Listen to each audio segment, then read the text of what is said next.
Today is September 6th, 2017. We are blessed to have the opportunity to talk to Barbara Johnson about her life as a band director and her legacy. Barbara, why did you decide to become a band director, and what were the circumstances that began your band journey? Well, you could say it started when I was in the 6th grade at Bartow Elementary, and Jon Eckman came and said he was going to start a band, and so I started on clarinet, and it just snowballed from there. As a band student under Mr. DeYoung, I actually helped with some of the festivals back then, and got to know a lot of band directors in the area, and it was just an exciting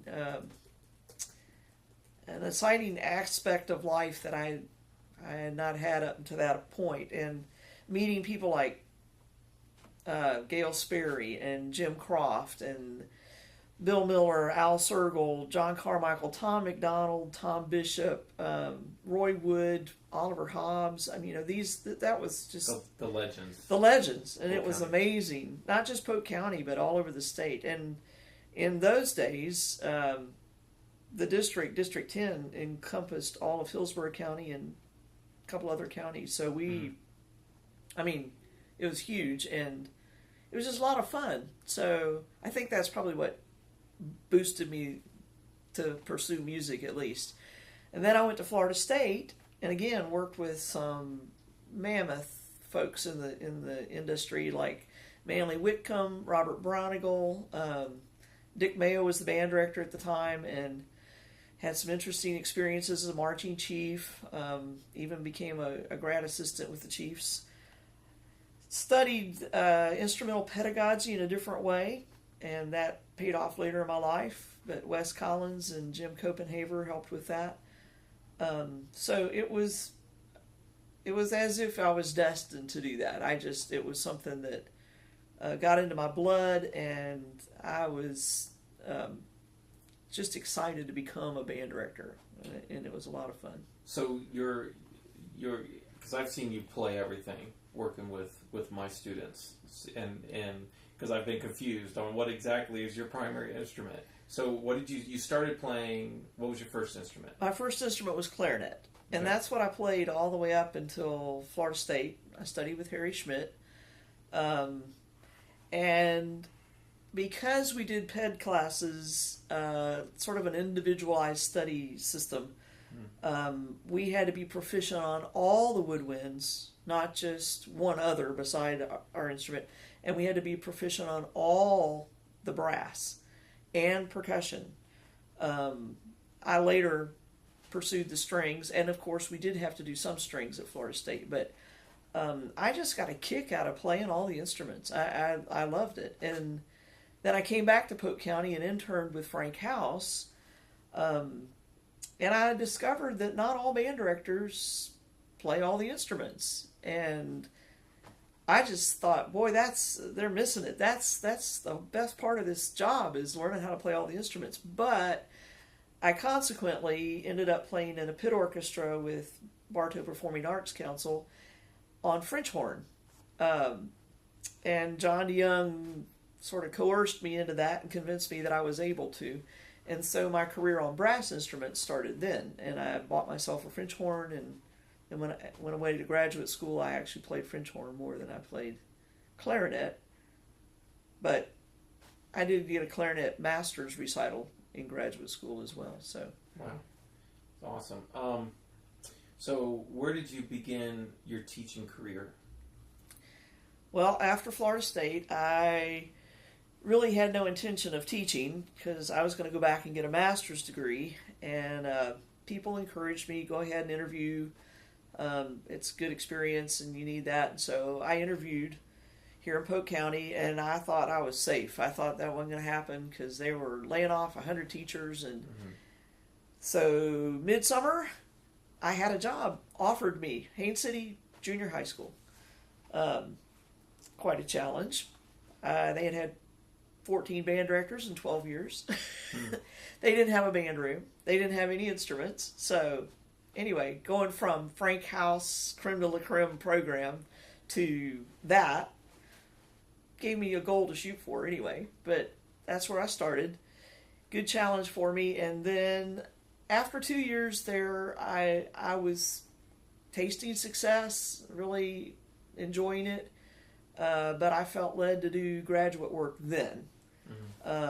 So I went away to Southwestern Baptist Theological Seminary in Texas, and I crammed a 1.5 year degree into 3 years, and put in a lot of extra courses that I really didn't have to take, but I thought, I'm there, I'm paying, I should do it. So I ended up getting a master's clarinet recital. The degree was actually a degree in choral conducting, and I did some work on organ. I took some organ for a couple of years, and just sort of made a well-rounded degree there. So I added to the instrumental side that I got at Florida State, I added the choral side with the graduate degree. So here's the stuff that just blows me away. So you went from Haines City to Southwestern, and then after that, I had every intention of, I thought, going overseas and doing music there. And God had other plans. He brought me right back here to Bartow. And so I was Bartow Junior High Band Director for 4 years, and my students were the feeder program for my mentor, John DM, that was what a joy. That was a treasure. So cool. So then you've got to explain how this happened, because this blows me away. That what led you to Jordan?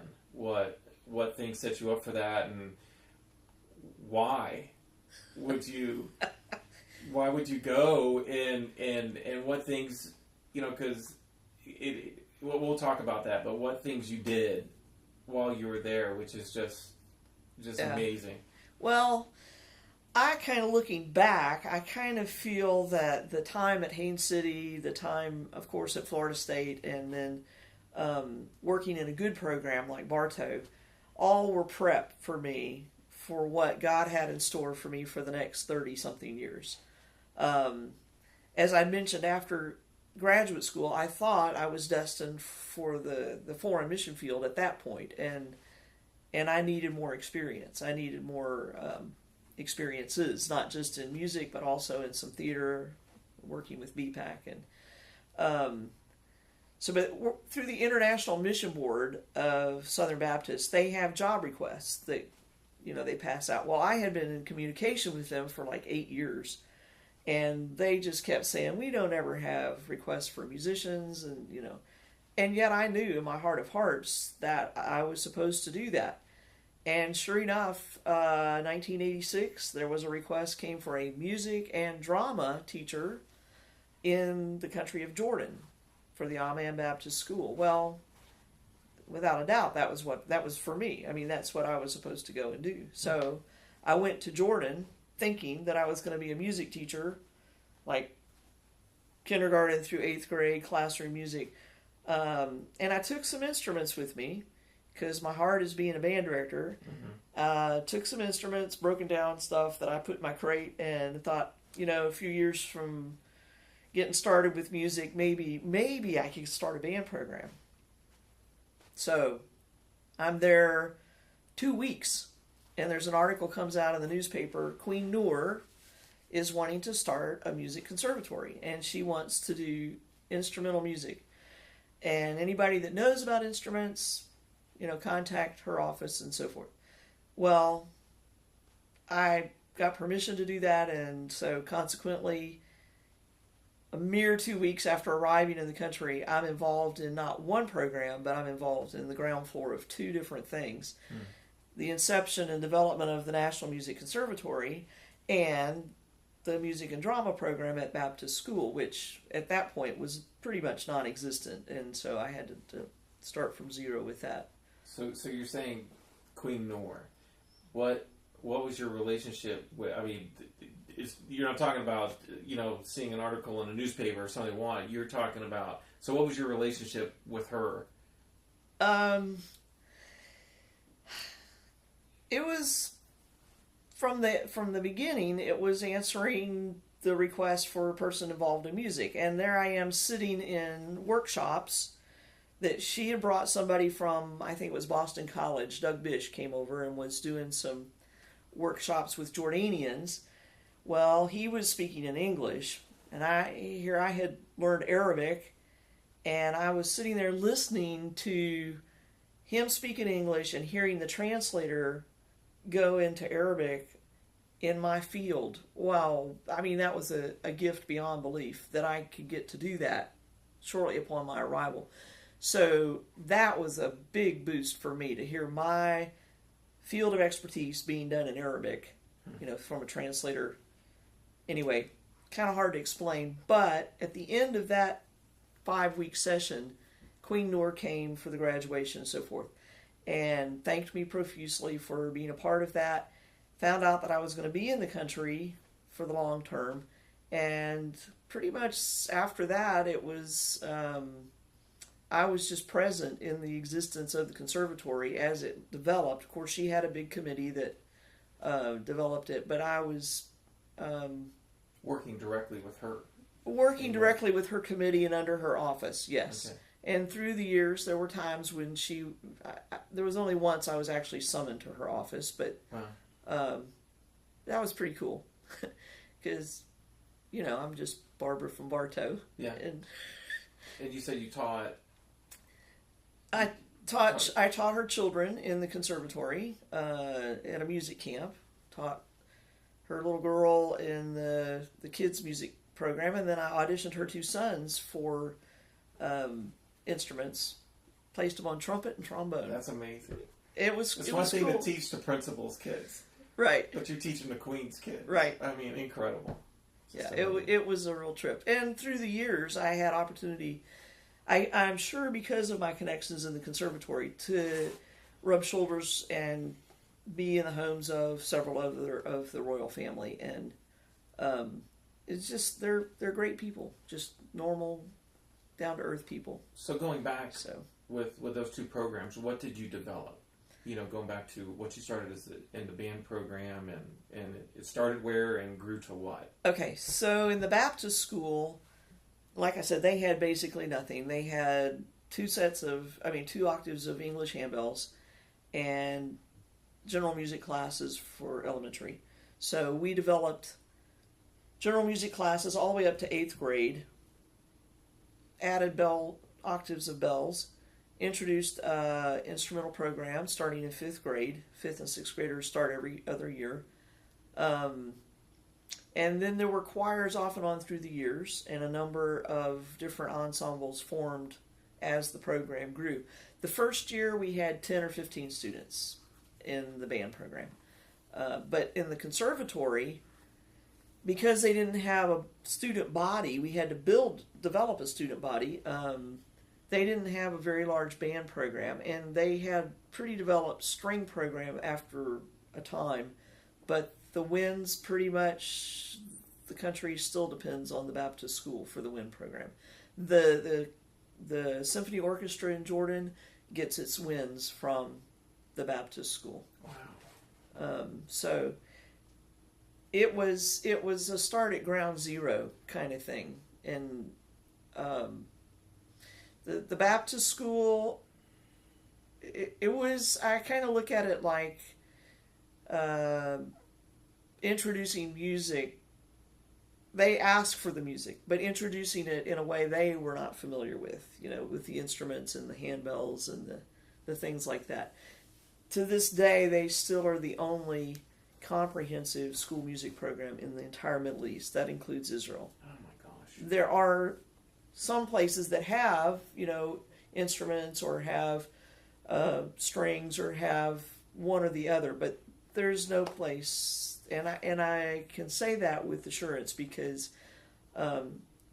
maybe 5 years ago, there is an award every year, but 5 years ago we received the Prince Hassan Award for Academic Excellence, and that is for having the only comprehensive music program, school music program. Yeah, we talk about music advocacy and what we're supposed to be doing as directors, and trying to spread what we do and get, create growth in instrumental music and music in general.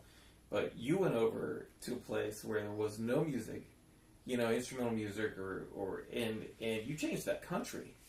We talk about changing. That's why we're doing this legacy interview with you, because we change a program and we might change a community. You talk about Jon and his impact on Bartow, but you changed the country. You're humble, but I hope so. I hope you know that as directors, we're in awe of what you did over there. Just incredible. So let's talk about challenges. So as band directors, we always have challenges, from administrations to equipment and budgets, fundraising, band parents, all that stuff. So what is that like over in Jordan? What did you have or didn't have, and how did you fix those issues? What were your resources? Okay, well, a lot of the challenges are the same with administrations and that kind of stuff.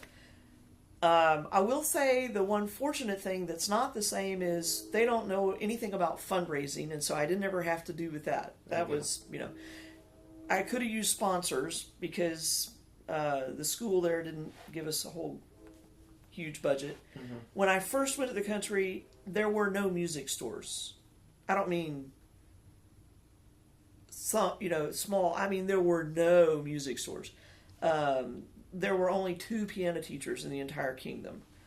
Most of the people didn't really know what music was. And in this day and time, you would think, oh, that's not possible. But it is possible. I mean, you consider the Middle East, they're trying to survive, so the arts is not something that was really important to them at that point. So music being new to the people, and trying to sell a band program that, I walk into a classroom. I vividly remember this, walking into the classroom and held up my clarinet, and I said, does anybody in here, this was probably a 5th or 6th grade classroom, anybody in here know what this instrument is? And one little girl timidly raised her hand up in the back, and she said, a trombone. And I saw immediately, okay, I see where my work's got to go here. They didn't know what any of the instruments were. And so some of my early band programs, it was a kick for my kids to go out into our own classrooms in the Baptist school and let hands-on, let them see what these are, play the instruments. And then, of course, through the years, we went to a lot of other schools and demonstrated instruments. But just acquainting people with what these are. At one point, I worried that I was bringing Western music to an Eastern culture. Mm-hmm. But I should say the development of the conservatory, it was Queen Noor's conservatory, but she brought in a man from Lebanon. His name was Kifaa Fakouri, and he probably is the only Arab music educator that I've ever met. He is extremely an amazing music educator. And she brought him in, and he was the director of the conservatory. But Kifaa and I worked hand in hand. I often did translations for him, any kind of documents and stuff. I was there. I helped with establishing the accreditation levels of the conservatory when they reached the college level. And he and I developed curriculum. So, it was a cooperative effort. But Kifaa said about the Western-Eastern thing, he said, no.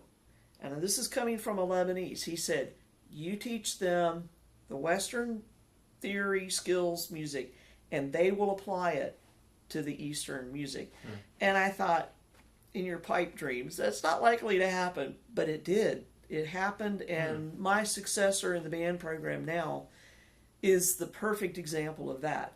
She learned trumpet with me, but when she got to the college level, she started studying the Eastern music and applying it, and she is in a ladies' Arab ensemble, but she also has her master's in trumpet performance from USF.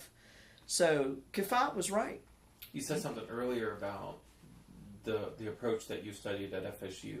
So how did that play into this whole concept here?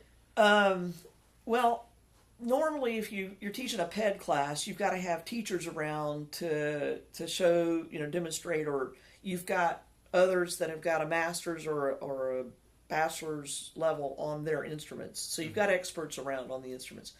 In Jordan, there was nobody. So either I knew how to do all of the instruments well enough to start them. So the way it was done at Florida State, it was learning packages. You do it in small bites, and then you play or do it in front of a camera and you mentor yourself.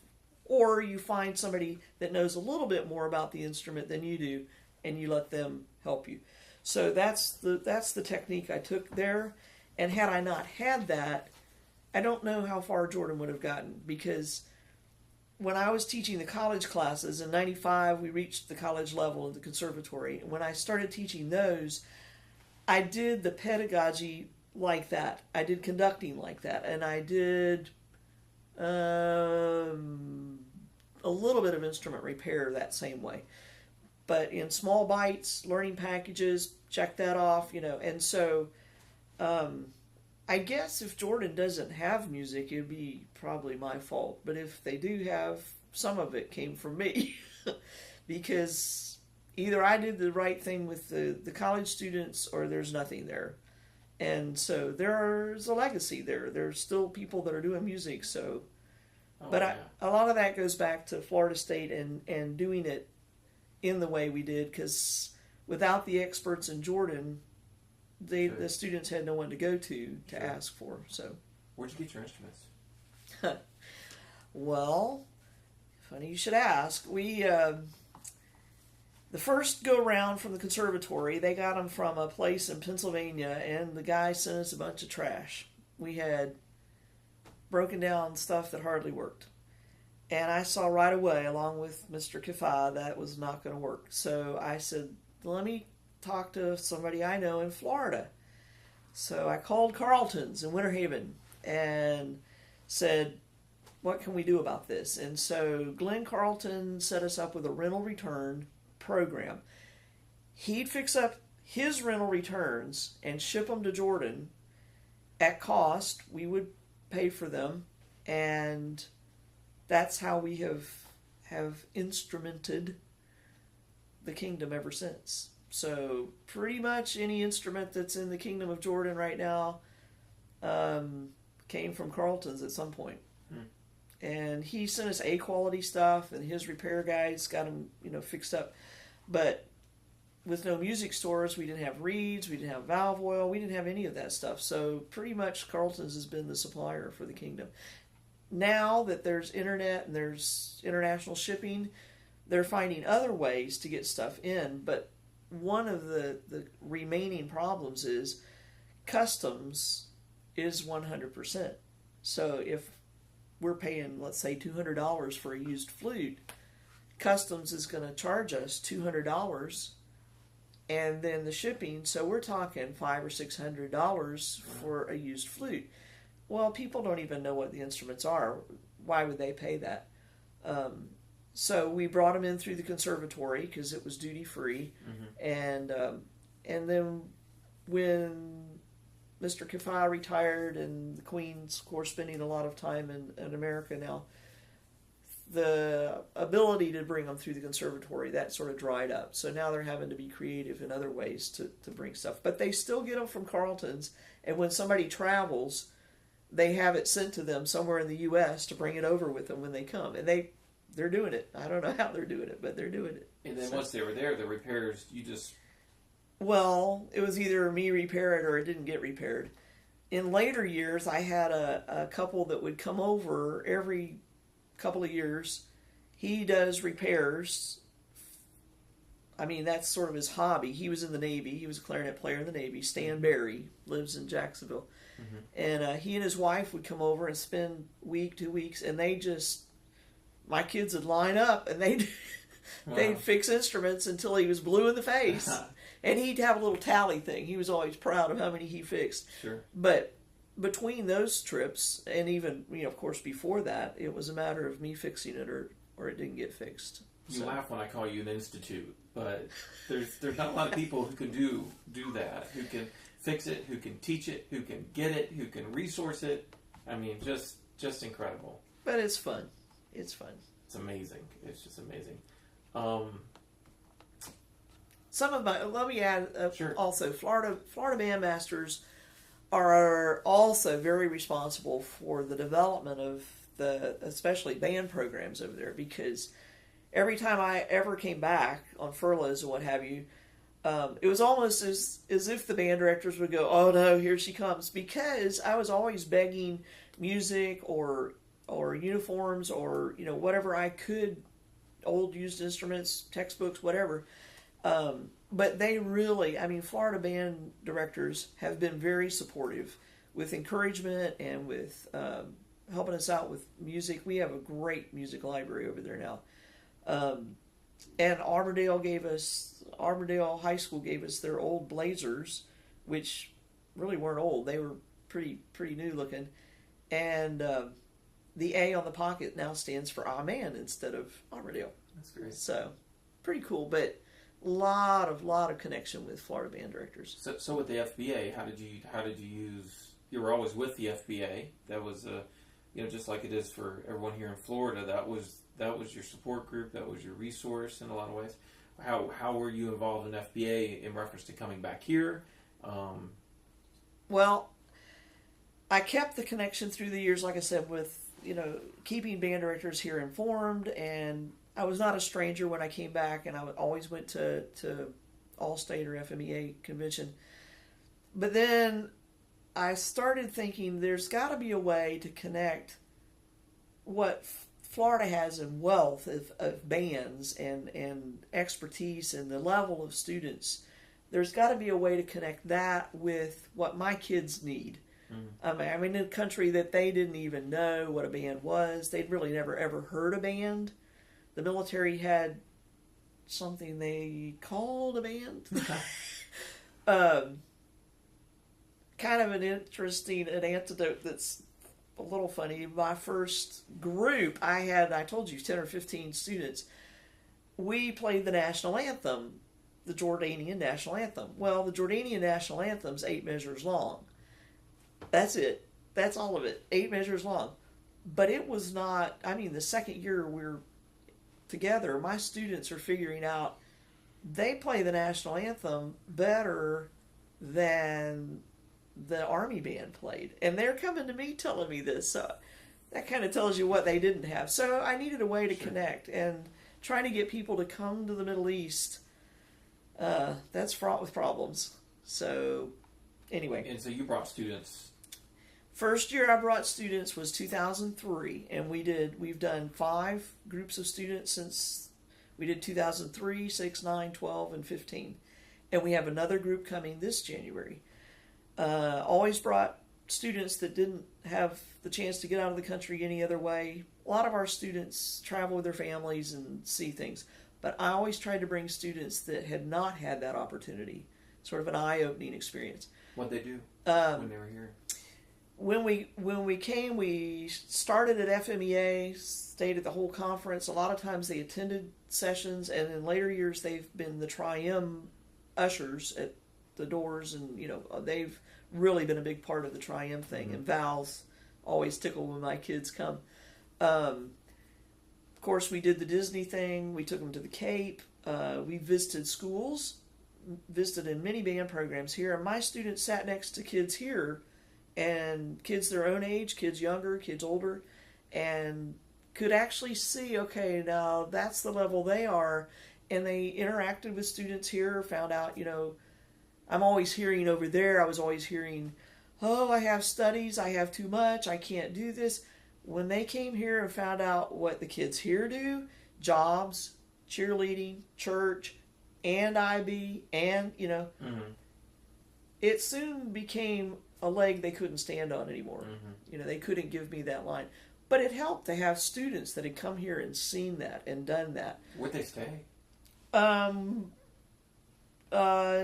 okay, this year I don't know where they're going to stay, but up until this year, the boys always stayed with John and Jody Young, and the girls stayed in the house I'm living in here in Bartow. And it was, the church here in Bartow has helped with that because mm-hmm. they gave a place to stay and a transportation for them. So it's made the trip affordable.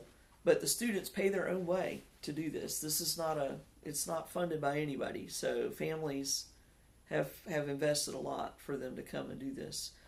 But it has had huge dividends with, building the program and giving vision and goals and what we can do. We can do this. Mm-hmm. So, in your career, what were pivotal moments? What were things that set you up for the successes you had? Musically, you were in just structuring everything that you did over there. Well, one of them was the trips to the FMEA. Very pivotal. Another was probably in the mid-90s. We were asked to play, our top band was asked to play at a conference down in Petra. The International Music Council was having their executive meeting in Petra. So we played between sessions, and a fellow from, I think he was from Sweden, came up to me at the end of one of the sessions, and he asked, was I a member of WSB? Well, I didn't know what WSB was. It's World Association of Symphonic Bands and Ensembles. And so we talked some, and he said I really needed to be a member, that our students could benefit and that WSB would benefit from what we were doing in Jordan. So I joined, and consequently I attended 6 of their biannual sessions, and I took students with me.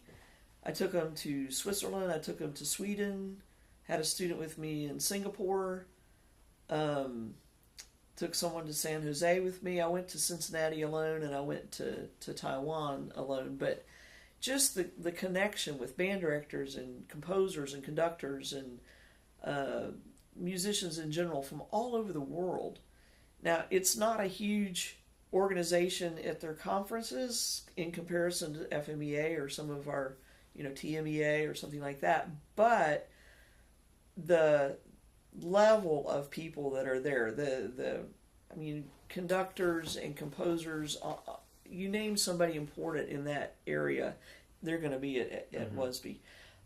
So it was just a broadening experience, a chance to see either we were on the right track or we weren't, or what can we do differently that other places were doing. It's just a really nice gene pool, if you will, of sharing on that level. So that was also pivotal in developing things there, I think. Cool. So in reference to, I'm amazed with your bravery to step out and do these things. What was in your character that enabled you to follow this path?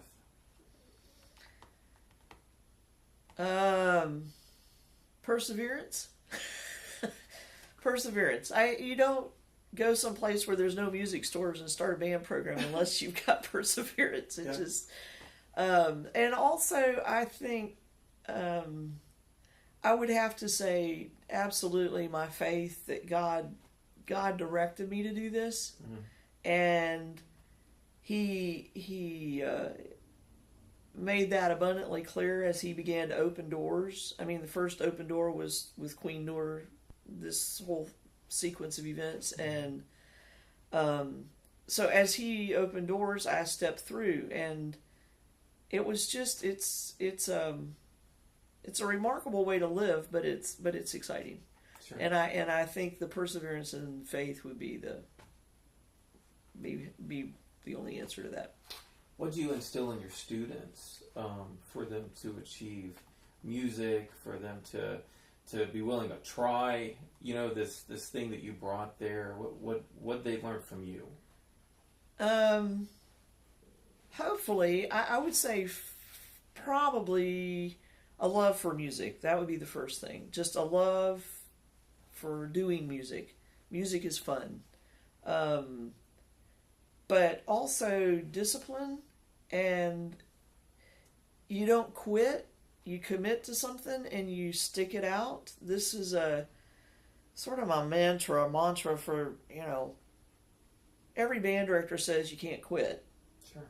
But when you're in a place like Jordan and you say you can't quit, you're fighting parents that say, but he's got to get a degree in such and such university, and in order to do that, it's really, it's a whole different, maybe a much more intense set of pressures.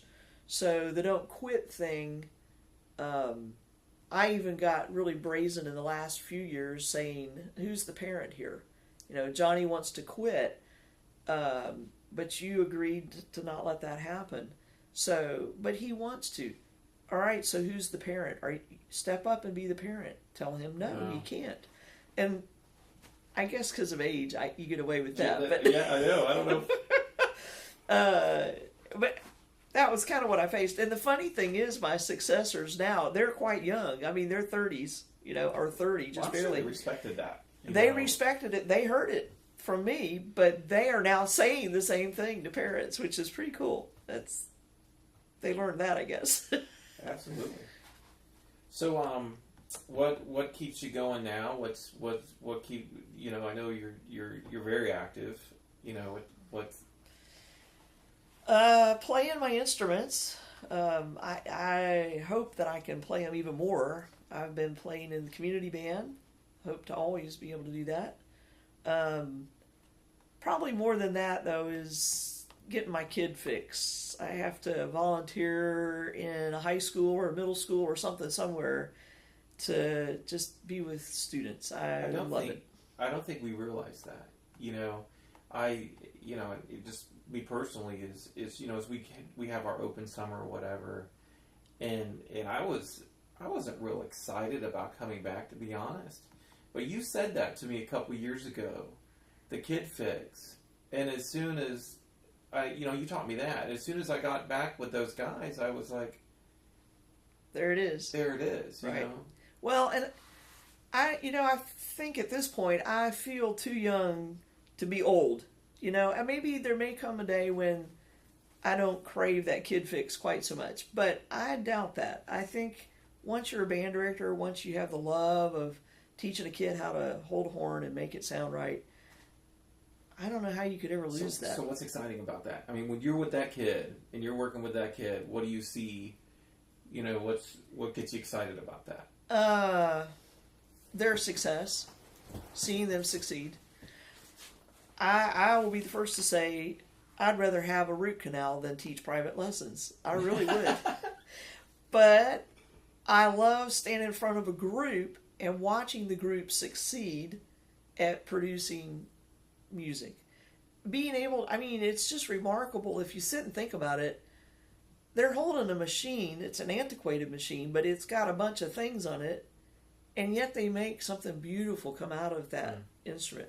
And I'm a mechanically minded person, so I guess part of the thing is learning how to make those mechanics work, to where it produces beautiful music. But I just get a kick out of teaching them the right way to do this thing so that they can excel with it later in their life. So with everything you've accomplished, what was, you've hit on it on a couple of times, your mission, your purpose, what did you leave behind, over in Jordan, and I know that's kind of scary. You talked about, when we leave from a band program from one high school to another, is it going to maintain? Is it going to, where are you at with that? I left my heart over there. Yeah. You don't live someplace 30 years and not leave a large part of yourself there. But I feel with communication, the world is a lot easier to stay connected. And so I do stay connected with my students and with my successors there. But I think the satisfaction of seeing my students, people that I started as beginners, who didn't even know that was a trumpet, when they first held it, see them develop and grow into the fine young women and men that they are now, and watching them carry the program on. The joy of music continues in Jordan because of them. And that, to me, what more could I ask? That's a tribute that every band director would love to have. And I just, sure. I'm really grateful and appreciative for that, to have that. I mean, that's amazing. They're over there now, and because of you, there's music, and there wasn't music before you. It's just it's just incredible. So words of wisdom. What advice do you have for a high school kid getting ready to start college? Because I think it started pretty early for you, that college kid who's graduated and now is going to become a band director. What advice do you have for someone thinking about this career? And well, I always had a lunch with my seniors over there, and we talked about those kind of things, because there the pressure is you do what the family tells you have to do, and a lot of times here it's becoming that way. You get a degree in college because you can make money doing that.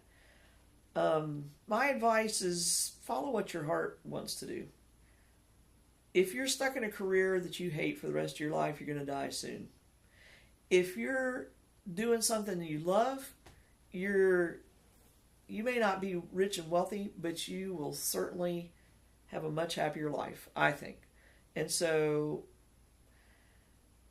I was top of my class in high school. I was supposed to take trig and calculus and all that. I didn't want to take those because I was going to be a musician. I didn't see the need of it. And I have never regretted not taking those. I was good at them, but why should I? People would look at me and say, what a waste. You had this academic. No, it wasn't a waste. It wasn't a waste at all. I'm doing what I love. And I think that would be my advice to graduating high school students. I would say to college students that are getting ready to go into the career, don't go into it unless you love it. You will hate it after the first year. The first year is always tough, and there'll be times throughout that you will hate it. But love what you're doing. And if you don't, find something else to do. Don't get into it if you're not going to love it. There are not a lot of people in the world today that do that, or can do that, have the luxury of doing that. I think we as band directors do. Sure. So, but if you're a music teacher, let the kids love music. Music should be fun. You should have a good time doing it. And while you're having a good time, teach strict discipline. Discipline and character, intense learning tools, all of it. You got to do it all, but you can use music to do that. So, Barbara, thank you for your contribution to music education. What you've done here in Bartow, because you've affected this community. I think of you and I think of John Young, of just the musical ambassadors of this community and the impact you've had here. The teachers, I know you do a lot of mentoring. I don't think there's a teacher that you want to help if they asked you. You've helped me tremendously, and the students, and your contribution to the FBA. You're amazing. Thanks for the opportunity to share.